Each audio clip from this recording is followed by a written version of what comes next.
Hello guys, welcome again to another video. In today's video, we're actually here at Alphagraphics. We're going to be meeting the business owner of this business who does various of different services in this business, from printing, graphic design, social media marketing, and etc. You know, he does a lot of different things, and so I'm pretty excited to learn about how he began this business, what he does here, and how he was able to get to where he is today.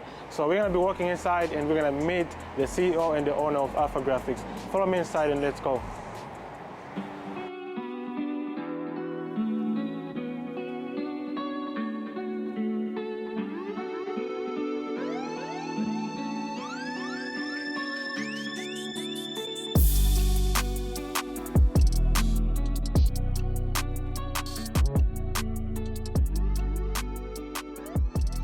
Mr. David, nice to see you, sir. It's nice to see you too. Welcome to Alphagraphics. Thank you so much, sir. Let me show you around. All right. This is our front counter area. This is where we welcome all of our clients in. We're nicely, conveniently located on Camp Bowie, which is a big street in Fort Worth. We have a customer service team which will welcome you to the counter, and generally we would then find out what project you're busy with or what you're looking for, and be able to hopefully help you out in fulfilling your printing, marketing, and signage needs. So this is front counter. We've got a couple of displays around. We've got some of the signs, some cards, some banners. On the left-hand side, this is our sales office. Oh, okay. This is Bianca's home. She's in the building somewhere, but yeah, this is where she works. She helps at front counter, so anybody that comes in, she's the lady that you generally speak to. Just next to here is our boardroom. So when we have clients with more complex projects and we need to do a bit of a longer consultation, then we would sit with them in the boardroom and yeah, take as much time as we need in order to find out what they want. You guys kind of like bring in any kind of clients like who want to do any kind of designer projects. You kind of bring them in and you kind of talk them out through the business. How does that work a little bit? Yeah, exactly. We've got a lot of areas. I mean, we took over the business. There were certain layouts and we try to keep the areas together. Okay. It's good that sales is close to our front door, so that's why they've got a separate office over there. And then as we walk through, I'll show you all of the different project areas and all the different kinds of equipment that we have for all the different kinds of projects that we do. Awesome, awesome. So, yeah. All right, it's good to see what's So going into this part, if you look to the left, that is the other side of the boardroom that we've just seen. All right. This is our design office. So I mean, he certainly goes and makes his area pretty cool. God. Yeah. And whatever your vibe is, you can make your space your own. I think it's nice if you're going to come to work and you're working In a very good 8-9 hours a day. You know, you might as well be in an environment that's nice, and we've got the tools that we can actually print out a lot of the things which are nice. Man, awesome. Coming into this space, this is our digital color production area. Nice. So this is where all of our color prints are produced. We've got two large Konica Minolta presses. The one on the right is the newer upgraded model. That little part that you see sticking out there is an inline booklet maker. Okay. So what happens is when we put the file in, it goes all the way through the machine and it comes out as a completed booklet on the other side. This is something that would come out on the other end. Okay. So with these machines, I know you put like booklets, you also print like brochures and stuff like that through the same like process? Absolutely. Yeah, I mean, it's any size, any shape. Well, not any shape, so anything that's a square or a rectangle, anything that's cut out is different. But the other thing that this machine can do, it can fold, it can staple. So if you have multiple pages, then we can actually make a book with staples in the middle already in this machine. So, oh man, this is... also, I mean, these machines do need maintenance occasionally, so when the machine is down for maintenance, then we can shift the production to the other machine. So yeah, we never want to not be producing. Okay, so we were looking at the color digital presses in that room. This is our black and white digital press. Basically the same machine, same capabilities, but this one only does black and white prints. The reason why we have something like this is that just doing black and white on a machine like this is a lower cost. If we do black on that machine, it's slightly more expensive. So we keep this here. We use it a lot for forms, NCRs, so this is those carbonated forms. So if you write, then it'll go through onto the back pages. So, yeah. So this is just like black and white. It has like black and white ink only. You can't really mix it up with like both inks at the same time. No, this one's just only black. Just black. Yeah. Okay. Oh. So yeah, between the 3 digital machines, then we produce the printed pieces of paper. Okay. On the machines themselves, there is a fair amount of finishing that can be done. Like I showed you those folded brochures and the stapled booklets. But sometimes we need to then finish it in this area, which is our bindery and finishing area. Okay. There's a lot of, I mean, in printing businesses, and ours is no exception, you've got some really old school machines. I mean, those things are back in the days when they were made out of solid metal. I mean, to move that is crazy. But I mean, they are workhorses. I mean, they really do get the job done. They've worked a long time. Okay. But we've actually just recently upgraded these with the automated finishing machine. So this one over here, for example, I mean, it's a creaser, perforator, slitter, cutter. Oh man! So it replaces probably 2 or 3 of those machines that are back there. Essentially, you put your pieces of paper in this side, push the button, and the finished item comes out that side. Oh, sure. Great for things like business cards. You know, where on the old school way of doing it, you'd do it through that big guillotine cutter, and you kind of have to do every single cut. This one does it for you. Does it for you. We haven't got any in here at the moment, but I mean, there's these little trays here, and the business cards actually just drop in there, ready to use. Okay, so like, how much paper would you put in there? Like, how fast? How many like business cards can you do? Like, I don't know, maybe per minute or so? Yeah, I mean, with business cards, we generally do boxes of 250, 500, and 1,000. Okay. And it'll probably take maybe a minute or 2 to do 1,000 business cards. Oh, sure. So, yeah, I mean, it pulls it in, pushes it through. That's quick. It's really good, yeah. You know, the thing is with these businesses, it's almost a case of, as you grow, you don't necessarily get more people, you just get better equipment. You know, so we use a lot of tables. You'll see there's a lot of surfaces here because there's so many jobs that are in process all the time. You know, we have to then just make sure that we know where everything is.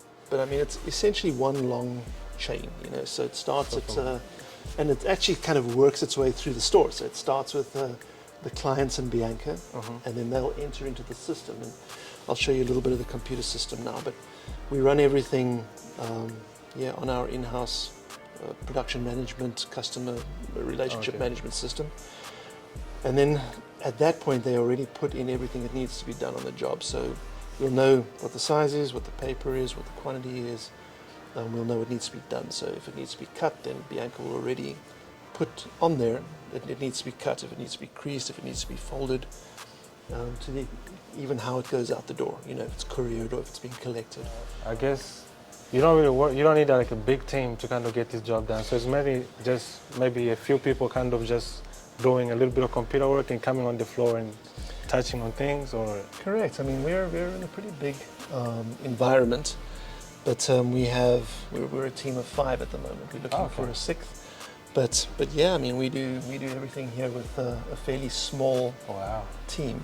We actually, I mean, this is just an interesting thing. We've done a partnership with some of the local ISDs, the school districts, and today is the first day that we're getting some seniors from Crowley ISD.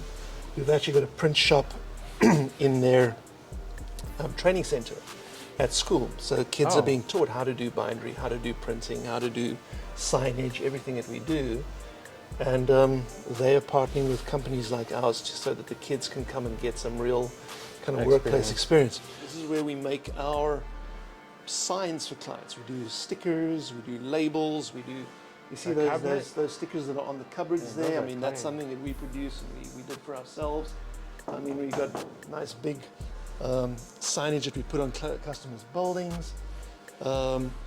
Epson, the color is unbelievable on an Epson. So this is what we use to produce most of our Wow. work.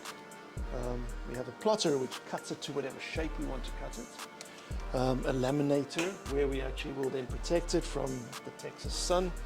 A cutting table. But yeah, so this is the signage area. Actually, this is kind of the part of the business that's actually kind of the sexy part of the business. You know, business cards.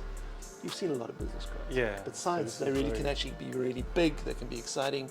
And so there's a lot of like creativity that goes into this. So like for you yourself, were you already experienced it? You had like an idea of like, you know, becoming a creative person, or did it take you some time to kind of? My background is I'm a financial guy. Oh, you man. know, so I had no creativity. Yeah. Excepting when you kind of are trying to balance the books, then I suppose that's some kind of creativity. But Oh man. no, the nice thing is, I mean, this business is one where, first of all, I was lucky enough to get a team who was already very creative and very experienced. So that was awesome. And I've kind of just embraced it. You know, it's one of those businesses where, I mean, previously in finance, and I still love finance, make no mistake, but you essentially make money by just moving pieces of paper and not creating anything other than kind of a margin in the middle. Whereas over here, I can drive downtown, we go on just any street and I can see signs that we've made, I can see banners that we've put up, clients that we've actually physically helped make their businesses better. You know, so it's, there's certainly a very attractive part of this business, and you know, it's fun. You know, I have fun. You know, it's awesome seeing what the graphic designers come up with. It's awesome chatting to clients about what they are doing.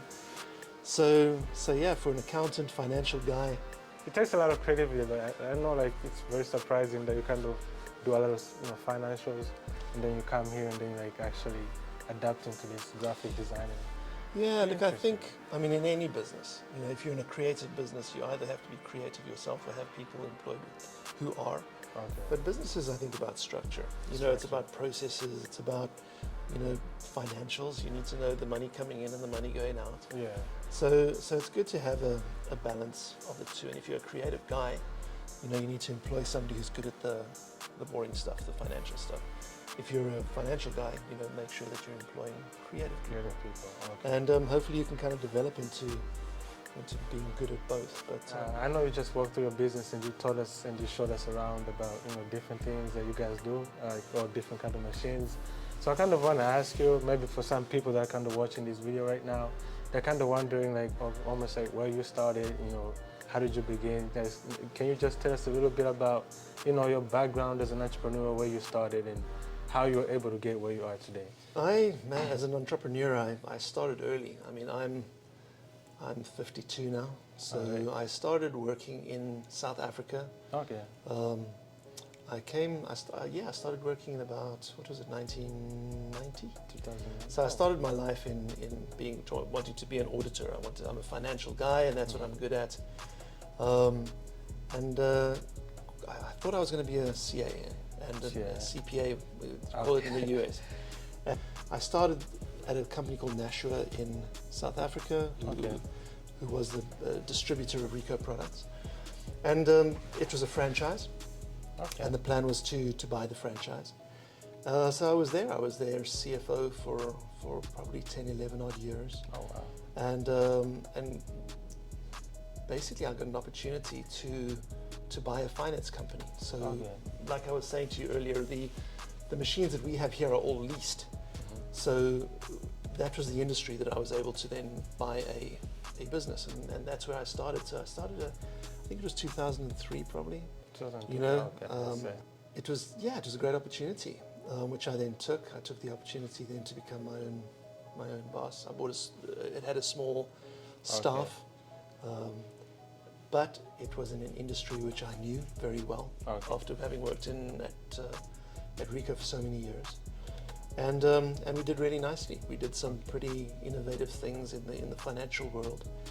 But the problem that I think every entrepreneur has is how to grow. You know, it's always it's a cash thing. So you need money to grow, and once you grow, you make money. So it's a bit of a chicken and egg. So I had the opportunity to partner with a large insurance business out of Mauritius.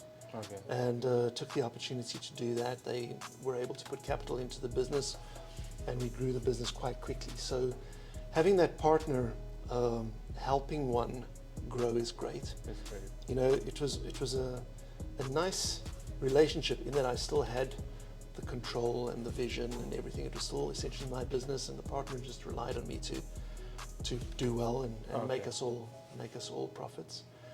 So we knew that we wanted to buy a business. We looked in Succeed magazine, Okay. and we looked on the internet for the best franchises to buy. Because I was working for Ricoh and Konica Minolta and iTech in South Africa, which is in the equipment world, we tried to find something that had a bit of that in it. So Alphagraphics was one that came out as right on as a great franchise, very successful. I mean, the equipment side I knew. My wife has a printing business in South Africa. Oh, okay. So she knows the printing side of it, and we bought the business in December 2018, and we were already able to be here in April 2019. So it was only a couple of months of Okay. transition, and then we were able to come. The biggest risk you've taken as an entrepreneur, like through your journey? So moving to the US, I mean, completely a new country, completely new everything. And leaving what you know behind, your entire kind of network, business network. I mean, moving from one industry, which is a financial industry, into the marketing industry was a massive risk. I have like one more question, because I know like maybe there's some people right now that are kind of watching this video, and maybe some of them are like on a, like they're on the beginning level, right? There's a lot of people that kind of want to start a business. They have no idea where to start from. Like, what are some advices and tips that you could, maybe give to those people, like in terms of getting started, establishing themselves to like succeed throughout your journey as an entrepreneur? Look, I think you've obviously got to have this thing called passion. You've got to have the drive. If you aren't willing to work harder than your competitor, then you're always going to be at a disadvantage. I think choosing the right thing is important. Okay. Do something that you're good at or you're better at than the next person. I say that I didn't have much experience in printing, but I have experience in opening and running businesses and leading Okay. teams, adding value and organizational structures. And so I think find something that you're really good at. First of all, if you're really good at it, you're probably going to enjoy it. Knowledge is power. Whenever you speak to a client, they want to see that you're a subject matter expert. So if you're a guy who likes printing or likes building cars or likes technology or likes designing websites, I think it's a good idea to create a business in areas that you're experienced in and that you are very good at. All right, well, thank you so much, David, for having us here and showing us around about your business, showing us everything that you do and how you started. I believe that a lot of people have learned from you and have learned from your experience, and they'll be inspired as well. But thank you so much as well, for having us. Chris, it's been great having you here, man. It's always great sharing our space and our story, and what you guys are doing is inspiring. It's anybody who can give budding entrepreneurs, people that want to get into business, and if that means working for somebody, to get the experience to start your own thing or just starting your own thing. I mean, giving them the tools and the ability to do that is amazing. And it's kind of one of those where just do it. It's one of those, I think there's so many people that want to do things and don't. But yeah, my advice is just put a plan together and just go out and do it. All right. Well, thank you so much, Dave, for having us, Chris. man. Appreciate your advice and everything you've taught us today. Thank you. Man, all the best to you as well. And,